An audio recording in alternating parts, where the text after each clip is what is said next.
Que le nom du Seigneur soit béni, que le nom du Seigneur soit glorifié. Alléluia. Bien-aimés, bienvenue à une autre dimension avec Jésus. Je suis votre serviteur, le pasteur Henri Dibi. Au nom du pasteur Kadi, nous vous souhaitons une cordiale bienvenue. Alléluia. Amen. Que l'Éternel vous bénisse. C'est toujours une joie pour moi de me retrouver ici avec vous. Amen. Bienvenue à votre plateforme préférée. Amen. Nous pouvons exprimer notre reconnaissance à l'Éternel pour tous ses bienfaits. Je veux nous encourager, nous qui sommes connectés, et même faisons monter les cœurs. Il faut liker, alléluia, et même partager avec vos amis et surtout appeler quelqu'un qui n'est pas connecté et dites à cette personne-là, Jésus a une parole pour vous. Alléluia, amen. Nous bénissons le Seigneur pour ses bienfaits. Nous allons ensemble élever la voix et confier ces moments entre les mains de l'Éternel notre Dieu, qui nous croyons est fidèle et ce soir encore une fois va nous faire du bien. Éternel, ô Dieu, que ton nom soit glorifié et que ton nom soit célébré en gloire. Merci encore une fois pour ces moments dans ta présence. Nous sommes là pour toi. Éternel, nous t'écoutons. Parle-nous. Il y avait que par ton esprit ce soir, tu nous éclaires, que par ton esprit ce soir, tu nous édifies, que par ton esprit ce soir, alléluia, tu nous guérisses de par ta parole. Tu es bon, tu es Dieu et nul n'est comme toi. Saint-Esprit de Dieu, tu es l'enseignant par excellence. Parle, alléluia, et que en toute chose, Christ et Christ est seul soit glorifié. Béni sois-tu, Seigneur. À toi la gloire au nom de Jésus. Amen. Amen. Oh, que Dieu soit loué. Merci encore pour vous tous qui êtes connectés. Amen. Ce soir, nous voulons continuer de parler de la paix que nous recevons quand nous mettons notre foi, amen, dans ce que Christ a fait pour nous. Alléluia. Il y a plus de 2000 ans, sur la croix du Calvaire, Christ a payé le prix pour nous racheter de la malédiction. Amen. Il a payé le prix pour que tout ce qui était fardeau sur nos vies soit ôté. Et parce que Christ a remporté la victoire à la croix pour nous, en vous et moi, nous pouvons être dans la paix. Nous pouvons être dans la joie, alléluia, et expérimenter pleinement en tout ce que l'Éternel a préparé pour nous. Amen. Nous avons, quand nous étions ensemble la semaine dernière, utilisé un passage des Écritures dans le livre des Actes des Apôtres, chapitre 27, l'histoire de Paul, qui était dans un voyage. Paul allait à Rome pour proclamer l'Évangile à César, l'empereur romain. Amen. Et la Bible nous dit que dans ce périple-là, dans ce voyage qu'ils avaient entrepris, Paul a dit au centenier, qui était le chef des délégations, que ce voyage-là courait, il y avait des risques pour le bateau, des risques pour ceux qui étaient dans le bateau. Mais la Bible nous dit que ils ont refusé d'écouter Paul et il s'est avéré que pendant le trajet, il y a une grande tempête qui s'est levée et pendant plusieurs jours, ils ont fait ce qu'ils pouvaient pour ne pas que le bateau, fasse naufrage. Mais la Bible dit qu'après plusieurs jours, ils avaient perdu tout espoir. Et en ce moment-là, Paul s'adresse à ceux qui étaient avec lui. Pendant que tout le monde dans le bateau était désespéré et désemparé, pendant que tout le monde dans le bateau avait perdu tout espoir, Paul, qui était lui-même dans le même bateau, alors apporte une parole d'encouragement à tous les autres. Et nous allons parler de ce passage déjà. Allons à partir du verset 22. Amen. La Bible nous dit, Paul dit, maintenant je vous exhorte à prendre courage. Alléluia. Et car aucun de vous ne périra et il n'y aura de perte que celle du navire. Verset 23. Car un ange du Dieu à qui j'appartiens et que je sais m'est apparu cette nuit. Alléluia. Et il m'a dit, Paul, ne crains point. Il faut que tu comparaisses devant César. Et voici, Dieu t'a donné tous ceux qui naviguent avec toi. Alléluia. Et bien aimé, quand nous regardons le passage, nous voyons que toutes les personnes dans le bateau étaient entièrement déboussolées, désespérées. Amen. Mais Paul, qui était dans le même bateau, alléluia, leur dit, ne craignez pas. Et on est tenté de se poser la question de savoir comment se fait-il que Paul, qui est dans le même bateau avec toutes ces personnes-là, qui sont complètement désespérées, alléluia, a toujours de l'espoir. Comment est-ce que Paul est toujours calme? Comment est-ce que Paul est serein et toujours en paix? Nous avons dit la semaine dernière que Paul était serein parce que Paul avait reçu une parole de la part de l'Éternel. Amen. Paul a mis sa foi en la parole de Dieu.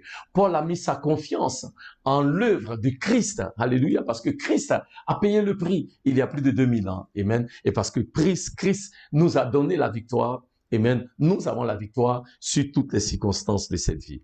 Amen. Paul a alors choisi de mettre sa foi en la promesse de l'Éternel. Et parce que Paul a choisi de mettre sa foi en la promesse de l'Éternel, Paul, au devant des difficultés, avait quoi? Avait la paix. Et nous disons que Paul avait la paix parce qu'il avait une parole de la part de l'Éternel. Bien-aimés, dans les moments de difficultés, nous pouvons nous appuyer sur la parole de l'Éternel, amen, et être en paix. La Bible nous dit dans le livre de Proverbes, chapitre 3, les versets 5 à 6, la Bible nous dit, confie-toi en l'Éternel de tout ton cœur et ne t'appuie pas sur ta propre sagesse, mais reconnais-le. Reconnais l'Éternel, reconnais sa parole dans toutes tes voies et il aplanira tes sentiers. Bien-aimés, quand nous prenons le temps de reconnaître le Seigneur, de reconnaître sa parole, quand nous prenons le temps de nous appuyer sur le Seigneur, sur sa parole et sur ses promesses, alors, quels que soient les vents contraires qui soufflent, nous aurons quoi? Nous aurons toujours la paix. Amen. Donc, non seulement Paul avait la paix parce qu'il avait une parole, parce qu'il avait une promesse de la part de l'Éternel. Amen. Parce qu'il a compris ce que Christ a fait pour lui à la croix. Mais bien plus, la Bible nous dit au verset 23, Paul avait la paix pour deux autres raisons que je souhaite énumérer ce soir. Il dit, un ange de Dieu à qui j'appartiens et que je sais m'est apparu. Alléluia. Deuxièmement, Paul avait la paix parce que Paul savait qui il est et à qui il appartient. Alléluia. Amen. La Bible nous dit dans le livre de 1 Corinthiens, chapitre 6, les versets 19 à 20, que vous ne vous appartenez pas vous-même. Vous ne vous appartenez point à vous-même, car vous avez été rachetés à un grand prix. Alléluia. Amen. Bien-aimés, nous appartenons à Dieu. Nous appartenons à Jésus. Nous avons été payés par un grand prix. La Bible dit dans le livre de 1 Pierre, chapitre 1, au verset 18, que nous n'avons pas été rachetés avec de l'or ni de l'argent, mais nous avons été rachetés par le sang précieux de Jésus lui-même. Alléluia. Et c'est pourquoi la Bible dit que nous avons été rachetés par un grand prix. Alléluia. Et celui qui nous a rachetés, c'est le Seigneur Jésus. Et parce que c'est lui qui nous a rachetés, nous lui appartenons. Amen. Alléluia. C'est pourquoi Éphésiens chapitre 2, verset 10, nous appelle l'ouvrage de Dieu. Amen. L'ouvrage de Dieu. Nous sommes l'ouvrage de Dieu, ayant été créés pour de bonnes œuvres. Éphésiens 2, 10 nous dit. Et le mot ouvrage de Dieu, dans le grec, est traduit, nous sommes le poème de Dieu, ou nous sommes le chef-d'œuvre de Dieu.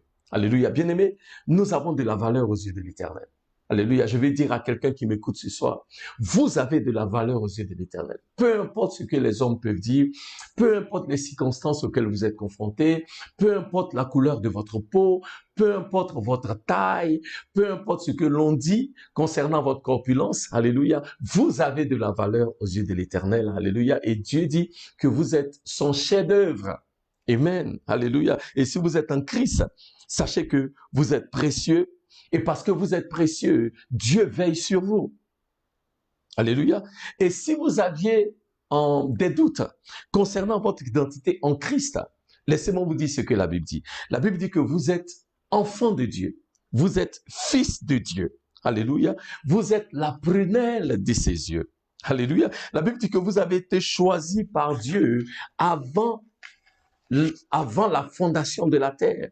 La Bible dit que vous avez été rachetés et pardonné de vos péchés par le sacrifice de Jésus à la croix. La Bible dit que vous êtes bénis et hautement favorisés. Alléluia. La Bible dit que l'Esprit de Christ, l'Esprit éternel, l'Esprit invincible est en vous. Alléluia. La Bible dit que vous êtes vivants avec Christ, libérés de la loi du péché et de la mort. La Bible dit que Jésus à la croix a vaincu la mort. Il a vaincu le tombeau. Alléluia. Amen. Et parce que Jésus à la croix a vaincu la mort et qu'il a vaincu le tombeau, que vos cœurs ne soient pas troublés. Soyez en paix Alléluia. Amen. Sachez qui vous êtes. Amen. Vous appartenez à l'Éternel. La Bible dit que nous sommes si précieux aux yeux de l'Éternel que chaque cheveu sur notre tête est énuméré. Alléluia. Vous savez ce que ça veut dire? Ça veut dire que chaque cheveu sur notre tête a un numéro. Donc, chaque fois qu'un cheveu tombe de votre tête dans le ciel, alléluia, il est écrit que le cheveu numéro 4 de votre tête vient de tomber. Alléluia, car l'Éternel, vous êtes si précieux aux yeux de l'Éternel, amen, que jusque à chacun de vos cheveux, amen, Dieu donne de la valeur. Amen. Alléluia. Et parce que nous avons une valeur, nous sommes si importants aux yeux de l'Éternel. L'ennemi ne peut pas, comme il veut, s'emparer de nos vies ou ôter nos vies. Parce que l'Éternel, notre Dieu, aux yeux duquel nous avons une grande valeur, ce Dieu-là, il veille pour nous garder et pour nous préserver. Alléluia. Amen. Avez-vous déjà essayé d'ôter à une lionne son petit, son lionceau? Ah, bien aimé, ça ne va pas se passer aussi facilement. Donc, imaginez-vous, avec un animal, lui enlever ce qui lui est précieux. Imaginez-vous avec l'Éternel. Quand nous cherchons, ou quand le diable, ou quand l'ennemi cherche à arracher à l'Éternel ce qui lui est précieux, l'Éternel ne le permettra pas. Alléluia. Donc Paul était serein parce que Paul sait à qui il appartient. Paul sait que dans les mains de l'Éternel, alléluia, amen, que parce qu'il appartient à l'Éternel, parce que sa vie est dans les mains de l'Éternel, cette vie-là qui est dans les mains de l'Éternel, elle est sécurisée. Et parce que sa vie qui est dans les mains de l'Éternel et qui est sécurisée, de quoi devrait-il avoir peur? C'est pourquoi David pouvait dire avec assurance dans le psaume 27, alléluia, il dit, regardez ce que David dit, j'aime l'assurance de David, qui dit pleinement au psaume 27, verset 1, il dit, l'Éternel est ma lumière et mon salut, de qui aurais-je crainte? L'Éternel est le soutien de ma vie, de qui aurais-je peur? Quand des méchants s'avancent contre moi pour dévorer ma chair, ce sont mes persécuteurs et mes ennemis qui chancellent et tombent. Si une armée se campait contre moi, mon cœur n'aurait aucune crainte. Oh! Gloire à Jésus. Si une guerre s'élevait contre moi, je serais malgré cela plein de confiance. Pourquoi? D'où vient cette assurance? D'où vient cette confiance? Cette confiance et cette assurance vient du fait que David savait à qui il appartient. Et David sait qui il est. Alléluia. Bien-aimés, quand nous savons à qui nous appartenons, quand nous savons qui nous sommes, quelle que soit la tempête, quel que soit le rapport des médecins, quel que soit le diable qui s'élève contre nous, quelles que soient les situations adverses qui peuvent s'élever, nous sommes sereins, nous sommes confiants, nous sommes tranquilles, parce que nous savons, alléluia, qui nous sommes et nous savons à qui nous appartenons. Alléluia, gloire à Jésus. Donc, bien aimé, Paul était serein au-devant de la situation compliquée, parce que Paul avait une promesse de la part de l'Éternel. Paul dépendait de la parole de Dieu. Paul dépendait de la promesse de l'Éternel. Alléluia. Mais deuxièmement, Paul était serein parce que Paul savait pertinemment qu'il est un enfant de Dieu. Alléluia. Paul savait pertinemment qu'il a été racheté à un grand prix. Alléluia. Paul savait pertinemment qu'il est l'ouvrage de l'Éternel, le poème de Dieu, le chef-d'œuvre de Dieu. Paul savait qu'il avait de la valeur aux yeux de l'Éternel. Et parce que il savait qui il est et à qui il appartient, ou dirais-je qui il était et à qui il appartenait, Paul était serein. Alléluia. Mais bien plus, il dit, l'ange de l'Éternel m'est apparu, le Dieu à qui j'appartiens et que je sers.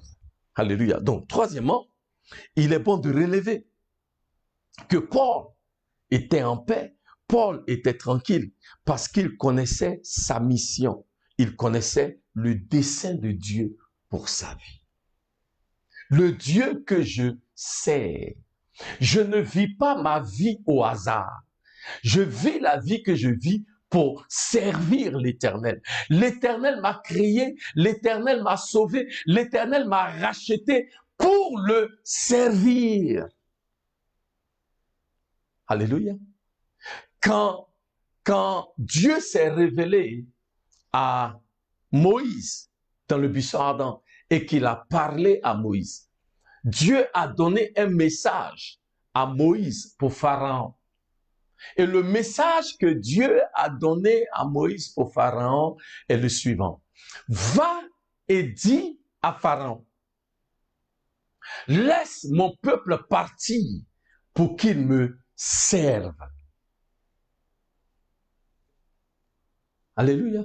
Laisse mon peuple partir pour qu'il me serve. Amen.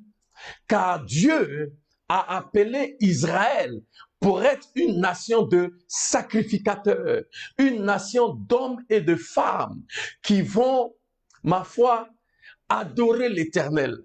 Une nation d'hommes et de femmes qui seront le reflet de la gloire de Dieu sur terre.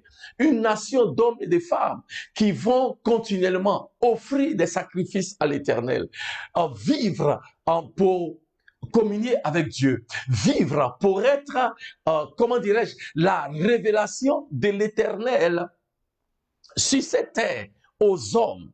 Ils seront comment dirais-je, le témoignage de l'Éternel sur cette terre. Ils seront une nation qui va refléter la gloire, la fidélité, la puissance et l'amour de Dieu pour l'humanité tout entière. Mais Israël a perdu son chemin parce que Israël n'a pas accompli ce que l'Éternel avait envisagé de faire pour Israël au commencement. Car Dieu a établi la nation d'Israël pour qu'elle soit une nation de sacrificateurs. Et aussi longtemps que Israël accomplissait le dessein de l'Éternel, en tant que nation de sacrificateurs, Israël allait toujours être une nation épanouie, une nation en paix.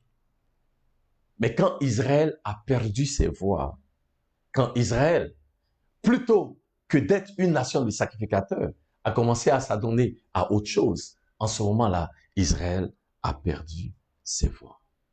Il est important de savoir ce pourquoi Dieu nous a créés. Dieu a créé chacun de nous pour accomplir un dessein. Paul. Et quand nous accomplissons le dessein de Dieu, quand nous accomplissons ce pourquoi Dieu nous a créés, nous sommes en paix, nous sommes sereins, nous sommes tranquilles. C'est quand nous ne connaissons pas le dessein de Dieu, c'est là que nous sommes dans la confusion. Alléluia. Paul était serviteur de Dieu et il était conscient de l'appel de Dieu sur sa vie. Conscient de la mission que Dieu lui avait donnée pour accomplir. Bien-aimés, quand nous servons Dieu, quand nous sommes conscients de la mission qu'il nous a confiée, quand nous sommes conscients du ce pourquoi Dieu nous a emmenés sur cette terre, bien-aimés, nous pouvons vivre une vie paisible, épanouie et dans la paix. Alléluia. Quand nous faisons les choses que Dieu attend de nous, amen, nous sommes quoi? De tous les hommes les plus heureux. Bien-aimés, en 1994, j'ai donné ma vie à Christ. Et quand j'ai donné ma vie à Christ, l'une des premières choses que je me suis retrouvé à faire, ok, un matin, je me suis réveillé, j'ai commencé à prier et j'ai eu à cœur d'écrire une lettre à Dieu. Donc, j'ai pris mon stylo, j'ai pris un bout de papier et j'ai commencé à écrire à Dieu une lettre. Quand j'ai connu le Seigneur, en 1994, j'avais 27 ans. Et la raison pour laquelle j'ai commencé à écrire cette lettre, je l'ai intitulée Essence of Purpose. J'ai écrit en anglais. Et le titre que j'ai donné, Essence of Purpose, ça veut dire simplement en français, comment dirais-je, la compréhension de l'objectif de ma vie. Je ne sais pas comment traduire ça en bon français, mais je vais dire en résumé. J'ai écrit cette lettre à Dieu. Pourquoi? Parce que en 1994, pour la première fois, après 27 ans de vie, soudainement, ma vie avait un sens.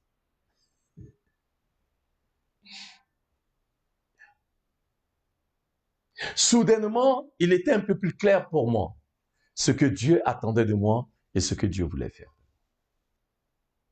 Jusque-là, je errais, ok, comme un bateau en haute mer qui n'a pas de boussole et qui erre. Et malheureusement, nombreux parmi nous, nous vivons nos vies comme ça. Ok, oui, c'est vrai. D'aucuns diraient, j'ai une carrière, je fais ceci. Oui, c'est vrai. Mais est-ce que c'est ce à quoi Dieu vous a appelé? Parce que true fulfillment, c'est-à-dire que l'accomplissement véritablement, là où tu sens que ta vie compte, c'est quand tu découvres ce que Dieu t'a appelé à faire. Alléluia. Donc Paul était serein parce que Paul savait pertinemment ce que Dieu l'a appelé à faire. Dieu l'a appelé à le servir. Dieu lui a donné une mission pour prêcher l'évangile aux gentils. Alléluia, du plus petit jusqu'au plus grand. Et il était en mission pour proclamer la parole à César, qui était l'homme le plus puissant dans le monde entier à cette époque. Alléluia. Paul était en train d'accomplir le ce pourquoi Dieu l'a créé. Paul était serein. Parce qu'à cet instant-là, il était au milieu du plan parfait de Dieu pour sa vie. L'ennemi ne peut pas écourter sa vie. Il doit accomplir sa mission. Et parce qu'il sait qu'il doit accomplir sa mission, une tempête ne peut pas l'ébranler. Vous savez, la Bible nous dit dans le livre des Actes des Apôtres chapitre 12 que le roi Hérode a décidé de persécuter l'église, il a arrêté Jacques, il l'a fait tuer, et la Bible dit que ça plut aux Juifs. Donc, quand ça plut aux Juifs, il a fait arrêter Pierre pour l'exécuter aussi à la Pâque. Et la Bible dit, Hérode arrête Pierre, il les jette au fin fond de la prison, il met des gardes pour s'assurer que Pierre ne va pas s'évader. Et la Bible dit que pendant que Pierre est en prison, attendant d'être exécuté, Pierre va dans la prison, il se couche et puis il dort. Et bien aimé, quand on étudie cette histoire, on se pose la question de savoir comment est-ce que Pierre peut dormir, sachant que il est sur le point d'être exécuté. Il est en prison, sur le point d'être exécuté. La Bible dit, Paul dort. Bien-aimé, imaginez-vous que vous avez une condamnation à mort et dans l'espace de 24 heures, vous le savez pertinemment que rien ni personne ne viendra vous sauver. Et vous savez que vous allez mourir. Je ne sais pas vous concernant, mais moi, je ne pense pas que je pourrais dormir. Alléluia. Parce que je verrai ma vie défiler devant moi. OK? Et je me rendrai compte que il y a beaucoup de choses que je dois faire encore. Mais la Bible me dit que, et nombreux parmi nous, c'est pareil. Au devant d'une telle situation, on serait complètement déboussolé et en manque de sommeil. Mais la Bible dit que Pierre dormait. Pourquoi? Je pense que quand on regarde dans le livre de Jean, chapitre 21, verset 18, le Seigneur Jésus a une conversation dans Jean 21, verset 18 avec Pierre, et il lui dit dans cette conversation, Pierre, en vérité, je te le dis, quand tu seras vieux, Pierre avait une parole du Seigneur Jésus, que Pierre, quand tu seras vieux, et Hérode arrête Pierre pour l'exécuter, mais Pierre n'est pas encore vieux. Donc, il est évident que Dieu a un plan pour la vie de Pierre. Il est évident qu'il y a quelque chose que Dieu veut faire avec Pierre. Alléluia. Et que ce que Dieu veut faire avec Pierre ne peut pas être écourté jusqu'à ce qu'il soit vieux. Donc, naturellement, Pierre, qui sait que Dieu a un plan, qui sait que Dieu a un dessein qu'il va accomplir, peut se reposer, sachant pertinemment qu'il y a une mission qu'il doit accomplir pour le Seigneur. Cette mission qu'il doit accomplir pour le Seigneur n'est pas encore accomplie. Et jusqu'à ce que le plan de Dieu s'accomplisse, jusqu'à ce que la mission que Dieu lui a confiée à accomplir, jusqu'à ce que cette mission-là soit accomplie, aucune tempête, aucun démon, aucune principauté, Samaya Koriaba Santaya, aucun ange, aucune force visible ou invisible ne pourra empêcher à Pierre d'accomplir ce dessein-là que l'Éternel veut accomplir avec lui et au travers de ça. Je veux te dire, mon frère, ma soeur, Dieu a un plan pour ta vie. Dieu a un plan pour ma vie. Et l'Éternel n'a pas encore fini avec nous. Et parce que l'Éternel n'a pas encore fini avec toi, ni avec moi, je veux prophétiser et déclarer sur ta vie. Aucune maladie, aucune malédiction, aucune forme d'incantation, aucune crise, aucune tempête ne pourra écourter ta vie jusqu'à ce que tu aies accompli le plan de Dieu pour ta vie. Je me lève contre toute forme de stratégie du monde des ténèbres pour avorter le plan de Dieu pour ta vie. Je déclare que l'ennemi ne pourra pas écourter le plan de Dieu pour ta vie et ce que le Seigneur veut faire avec toi. Alléluia. J'aime ce que la Bible dit dans le livre de, si je ne me trompe pas, 1 Jean chapitre 5. 1 Jean chapitre 5 dit que, je crois 1 Jean chapitre 5 verset 4, nous dit ceci, que tout ce qui est né de Dieu triomphe du monde. Tout ce qui est né de Dieu triomphe du monde.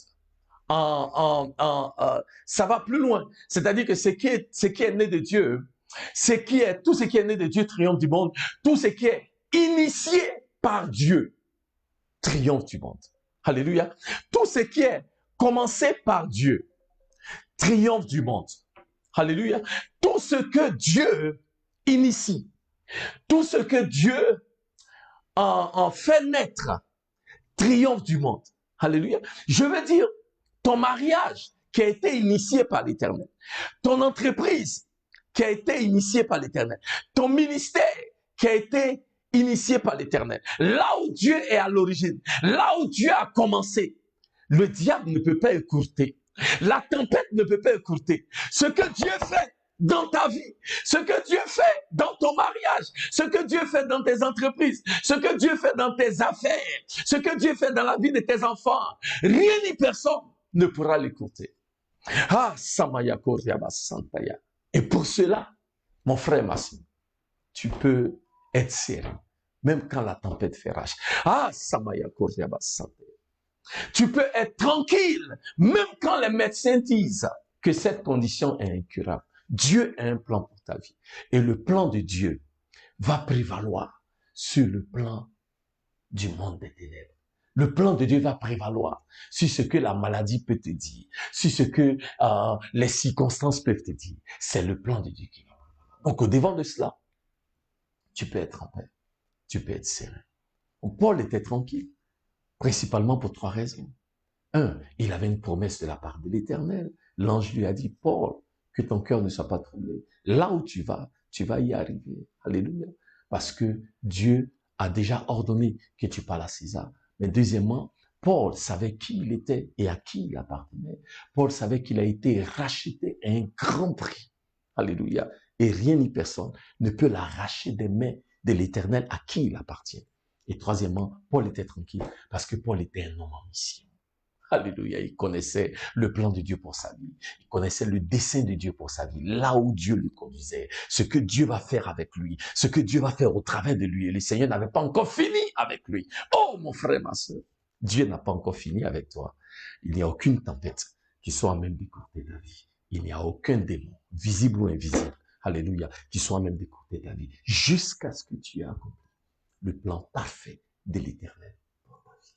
Que Dieu vous bénisse. Alléluia. C'est toujours une joie pour moi d'être ici avec vous. Alléluia. Je vais vous donner rendez-vous ce samedi sur cette même plateforme à partir de 18h30. Alléluia pour la foire aux questions.